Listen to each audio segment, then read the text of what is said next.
I'm sure you all know how weird mobile games can get. There's a bunch of rip-offs, trend hoppers, and other stuff, and a lot of those fall into the obscure category, probably for good reasons. But you know me, I had to go around and find them. So, since it's Halloween, I've gathered a bunch of obscure Halloween games, and I'm going to show you what they're about. They may not be spooky, they may not be scary, but they'll definitely be a game of all time.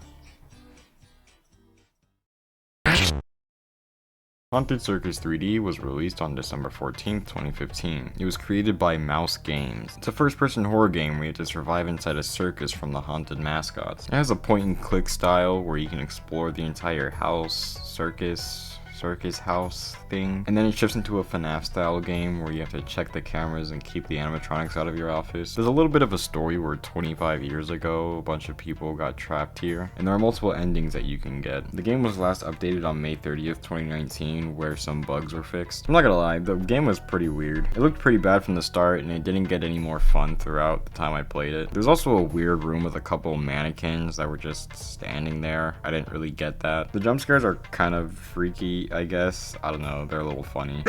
There is one issue, the battery drains way too fast, and to my knowledge, I don't know how to bring it back up if you can. So I wasn't really inclined to check the cameras too often, and from what I know, there weren't any audio cues. I don't know, overall the game's kind of bad. They claim to be the #1 first-person horror game wrapped inside a 3D world, which I guess might be possible, but if this is the best, I don't think that's much of a flex to begin with. But I guess it isn't anymore because it's delisted from the Google Play Store, and after playing it, yeah, I can see why. I don't know, it was pretty boring, but hey, it exists.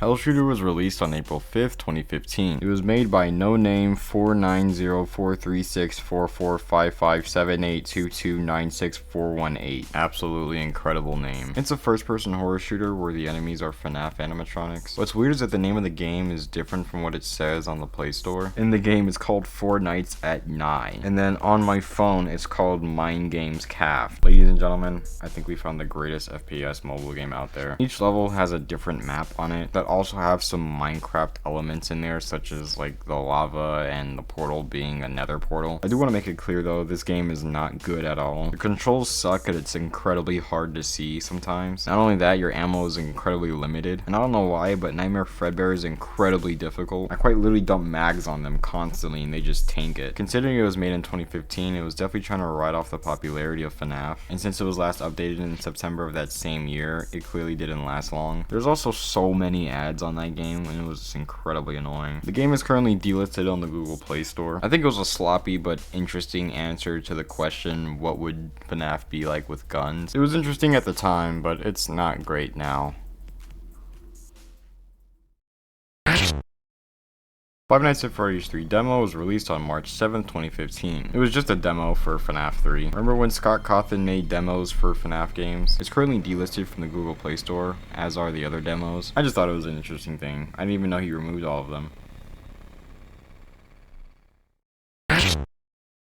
Candies and Curses was released on October 23rd, 2018. It's created by Taco Boy Studio. It's an arcade platformer where you take out ghosts and other anomalies. You play as Mollipop, who uses her flashlight to get rid of ghosts. There's a wide range of flashlights you can use, as well as other weapons such as swords and lanterns and sights. You can even upgrade your flashlight and equip charms to boost yourself. And after each level, you can collect different candies and curses that provide bonuses for your run. You can even customize your character with a bunch of different costumes. There's about 6 different regions, all with different ghosts and monsters, all with the boss at the end. I haven't explored all of them, but I know the first one is a find the right one type of boss battle. But the game is really fun. It's not too difficult while also being the right amount of challenging, and I really like the visuals. The pixel art style is pretty cool. I played this game since a little after it came out, and it's always just been great. You can definitely tell there's a lot of care and effort put into the game. It was last updated on September 2nd of this year, so you can still download it. It's a pretty great game, even when it's not spooky season.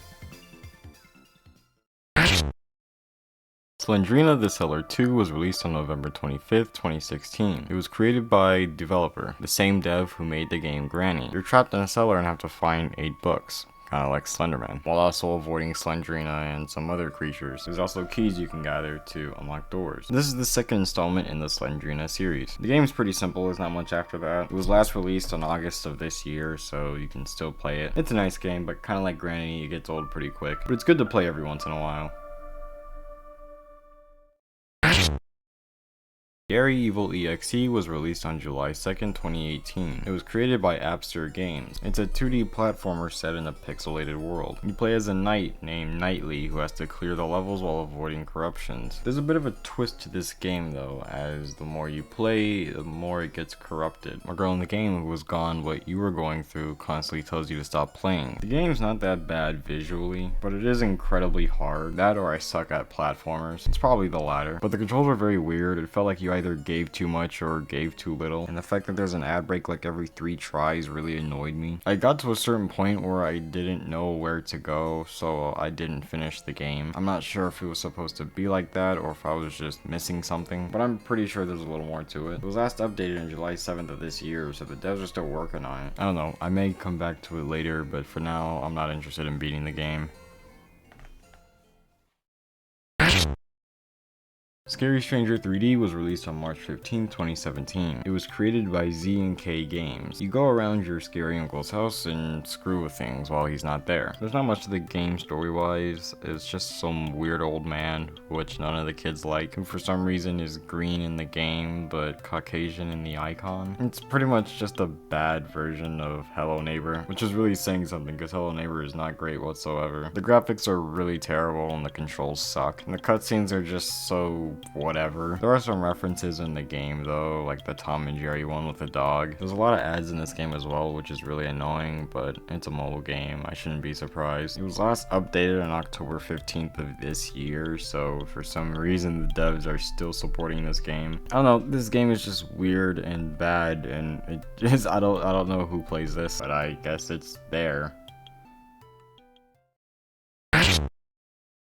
Halloween game Cursed Realm was released on October 21st, 2023. It was created by Hidden Fun Games. It's an object finding game with various puzzles. There's 2 big stories to follow in this game, with Gabriel, a mechanical engineer who finds out that witches have cast a global time freeze for his bloodline, who finds his father's time machine and goes through different timelines to stop the witches. Then there's another one where a guy named Nathan explores an old mansion and finds 5 skeletal remains. Then finds symbols on their bones that show that this world and a hellish realm was intertwined. Then ends up there to find more answers and then has to escape. There's a lot to this game. There's over 50 levels to play with certain hints to help you out. The gameplay itself is very simple, although I'm not sure how good it is compared to other hidden object games. There's also a beta for it. Hidden object games are really not my thing, so if you're into these types of games, I don't know if you'll like it. The game was updated on October 24th of this year, so the devs still care. Check it out, I guess, if this is your thing.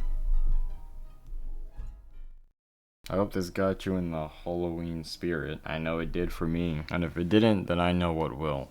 Boo. Yeah, totally got you there.